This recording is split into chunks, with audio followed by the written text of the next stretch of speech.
we are here now at the Maidan. Like, probably you would remind, how was it in Crimea? You know, when the things were all here, where were all the, Kyiv was full of people at this street. You know, when you were watching TV, probably in Simferopol, how was it? When I was in Crimea, I'm probably not very good thinking about what going on in the Independence Square, because that time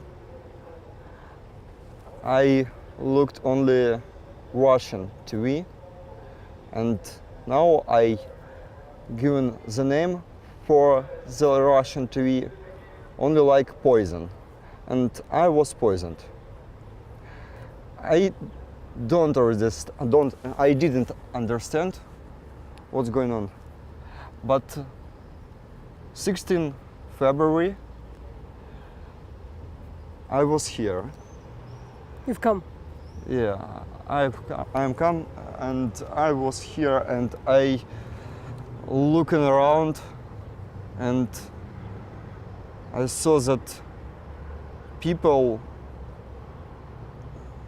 they believe in what they do. They was very. They didn't look dangerous. They were friendly, and in the Bankova Street, I saw the place where first defenders of our democracy and our independence die. I didn't know about that death, and I saw the pictures which were along the street. In that picture were policemen who worked on Yanukovych, on Russian forces. They were with guns, they were with fire bottles, they were with some defender things, policeman things, and they beaten people. In Russian TV, never told about that then. That's why now I give the name that Russian TV is poison. And when I come back to Crimea, when I come back to Crimea, I'm feel that in my heart born something new. I think that it was born freedom. After a couple days, 18 February 2014, in Kyiv, in Independence Street, began fight, and a lot of people died. And I thought then, why I'm not in the Kyiv? Why I'm not that defender who died on that square for our independence, our democracy, our freedom from theft, who's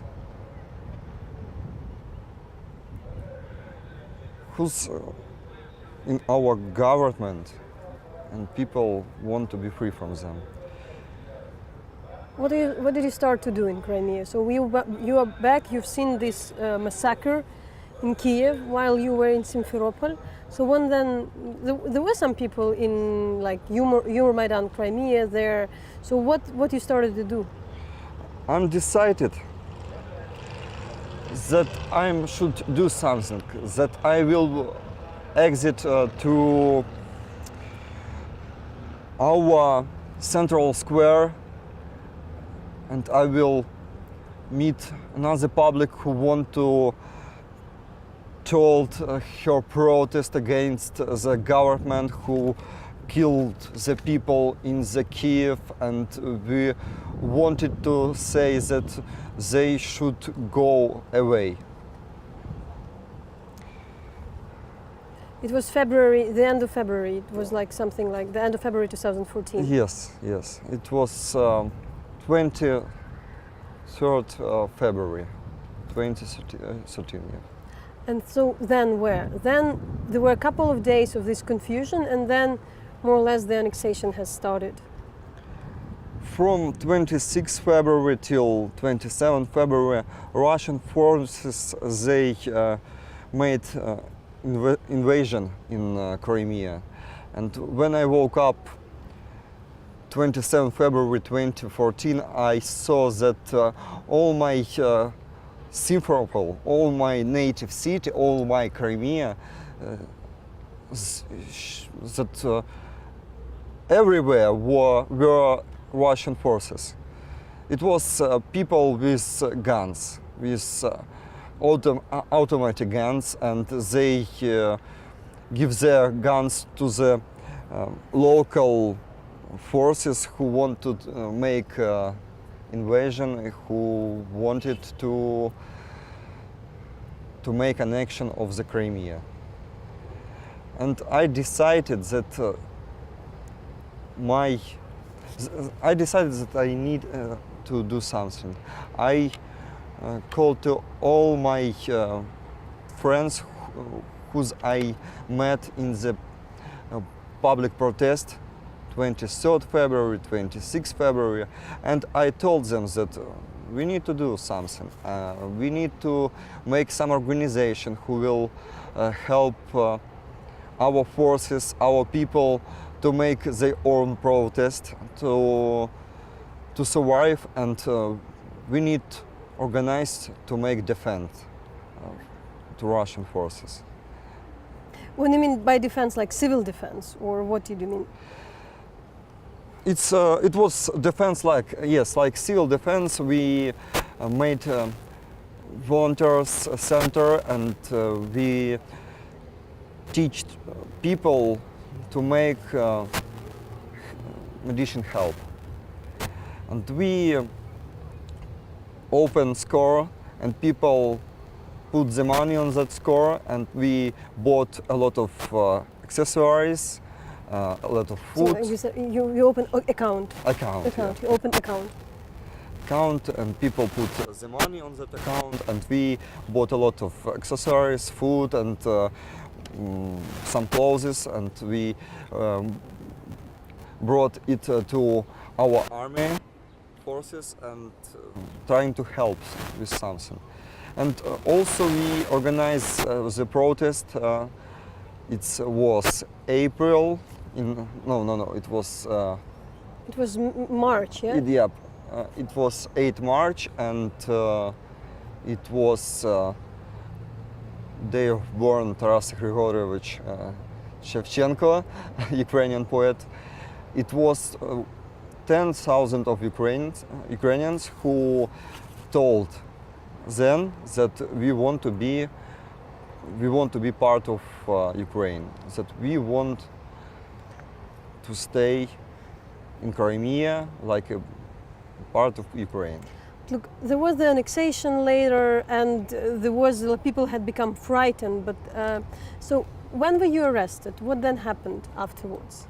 It was very suddenly. I was on parade of Victory Day, and suddenly on the main street, a lot of people in these civil clothes, they just attacked me, and they began beating me on my in my stomach, on my head, and they just brought me on the floor, and I can see only some really big guys with guns, and some journalists with cameras.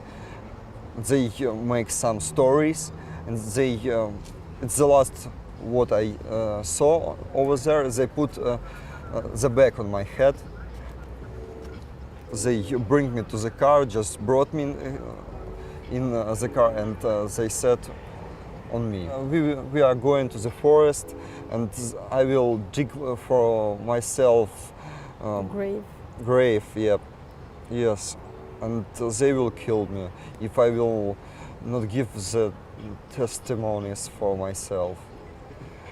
Did you know Oleg Sentsov and Sasha Kolchenko, who more or less were named to be a part of the group where you belong to? Indeed, they even not asking me about Kolchenko, but about Sentsov they asking a lot. They really needed that man. They are looking for him, and then they want to put him in the prison. About Kolchenko, they began to speak about 5 or 6 days. And did you know Oleg and Sasha? No, I didn't know them at all. I knew that Oleg Sentsov, that he is director, and I watched his film. And then they brought me to FSB building, where they began to beaten me and tortures. It's going on 10 days, around 10 These people days. from FSB, from where they were, what they told? They were from North Caucasus. It was. They said you. Did they say it to you? Yes, they said about it. They spoken a lot. The job in North Caucasus. Among first 5 days, they just beaten me in my stomach, in my head. That it was funny for them, because they smile a lot, and they even just ask me about anything. They just beaten me, but I keep silent. And when they bring me to my prison for first time, over there I couldn't sleep, I couldn't use toilet paper, I had any food. It was like they punish me. They want to make me pain. They want to make me scared, and I really thought about suicide when I were over there in that prison. And on the 6 days when they raped me, they began put mask on my head. Gas mask. Gas mask on my head, and they, when I lose breathing, lose my mind, they open that mask and they spoiled some poison, and everything from my stomach, it going from my mouth, and you vomit, yeah.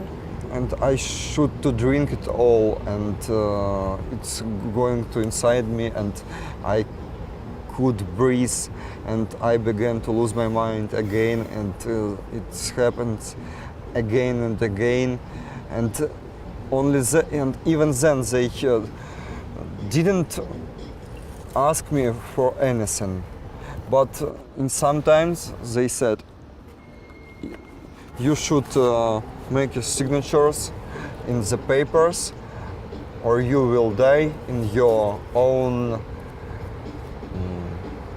vomiting. Yeah. Vomiting. And I put my signature. I thought that it will be a finish for me with torture, but in the evening, when I was in a temporary prison, they came to my cameras and said that I should to give temporaries about Kolchenko and Sentsov. Testimonies about Kolchenko and Sentsov. And then began really very scared tortures. They bring me to the FSB on the second floor, and then they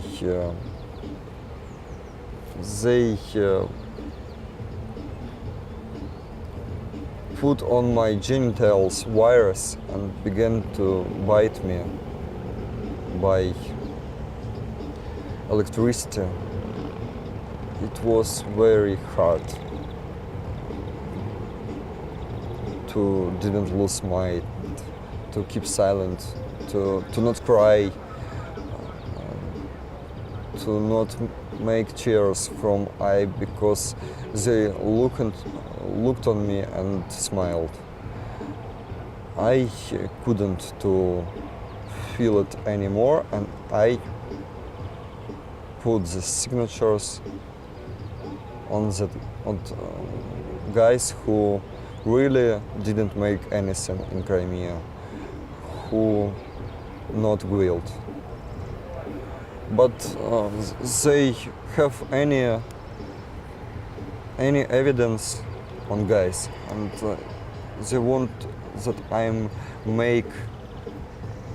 going to the deal with them. It will be very good on the Russian court if the evidence make guilt or make a deal with prosecutors. My mother, she's director of touristic agency, and near to her agency she put a statement of liberty, and that man from FSB from Moscow, they said that something can happen with your mother. She can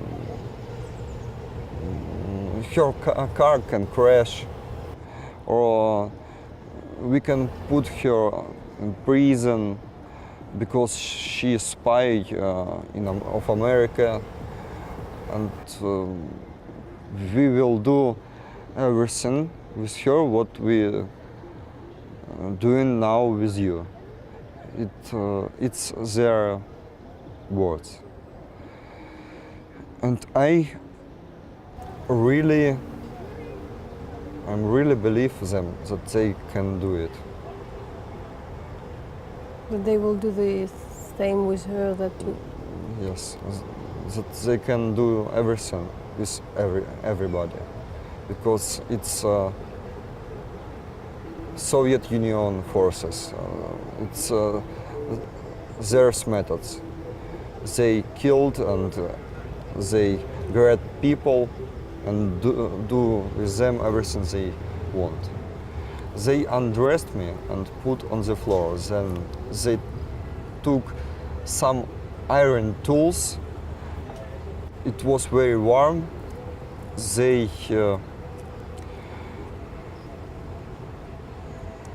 took it near my skin, and they told what will be with my genitals when they put this warm iron thing in me. And after that, you spent almost, let's say, almost 2 years in Russian prison. How was it? It was 767 days. It's awful, really. Almost all the time I was alone. It was like a... It was a camera for one man. They are pushing on me because they scared that I can tell the truth for the whole world. They are really scary about it. That's why they pushing on me and do everything that I be still scared, that I live in dangerous, in the pain. Look, and in what towns you were? You were in Rostov, you were, just let me know. 1 year and 4 months I were in the first prison of Russia, it's prison of FSB. It was in Moscow. Then they took me to the judgment on Alexander Kolchenko and Sentsov to Rostov-na-Donu, and then they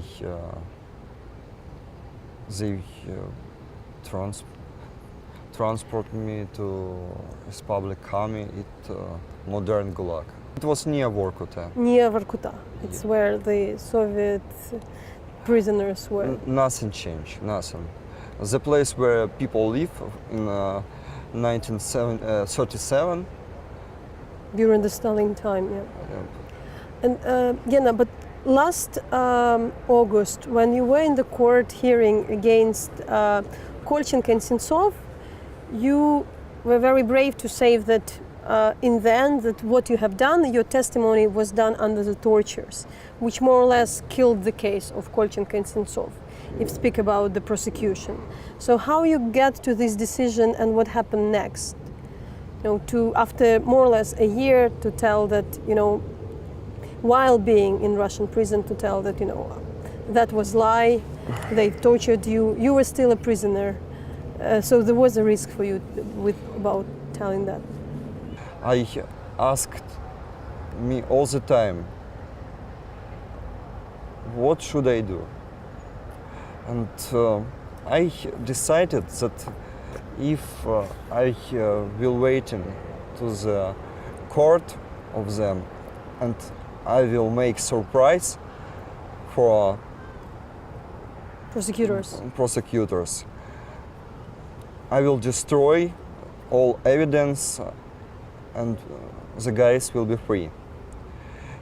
If it will be an American court or European court, it should be a different situation. But it was Russian court, and then they know the result of the court from beginning. And they put the guys, they put guys on the prison, and they have they have anything on us, on me, on Alexander, on Oleg. They just put us for the nothing to prison. I want to break free. I want to break free, and when I told it, I feel that I am free.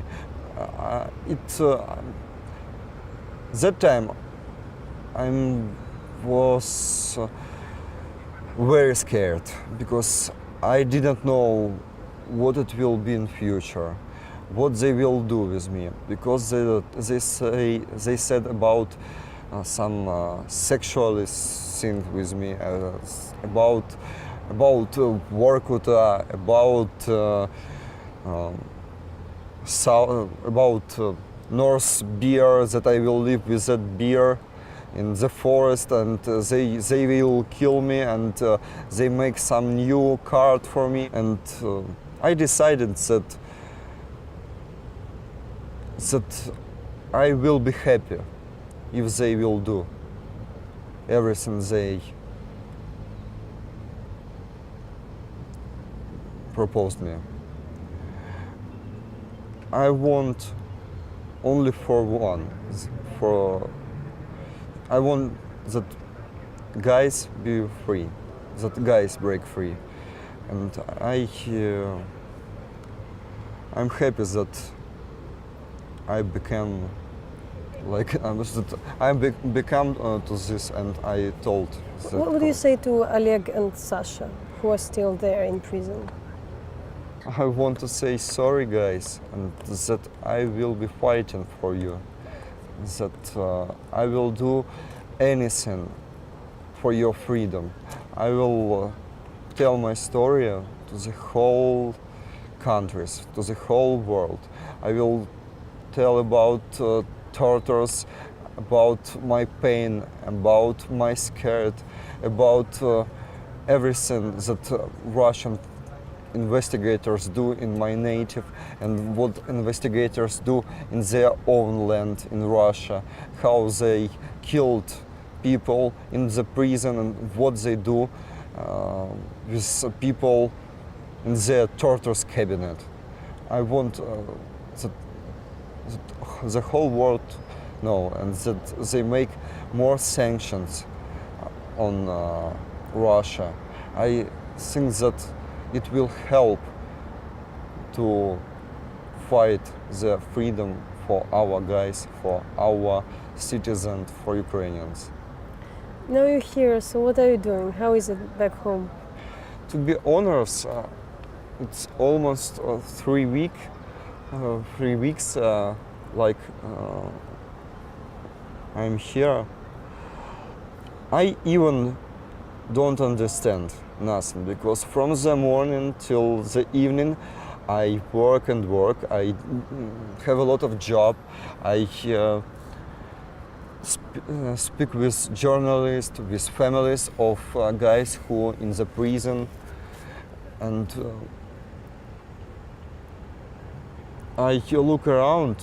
It's very big pain in my heart, because today we in the place where started everything, where Ukraine became too free, and now and I free, and I'm just say thanks to God that the whole world, that Ukrainians, that our people, that they help me, that they fight for me, and that I can see everything it now.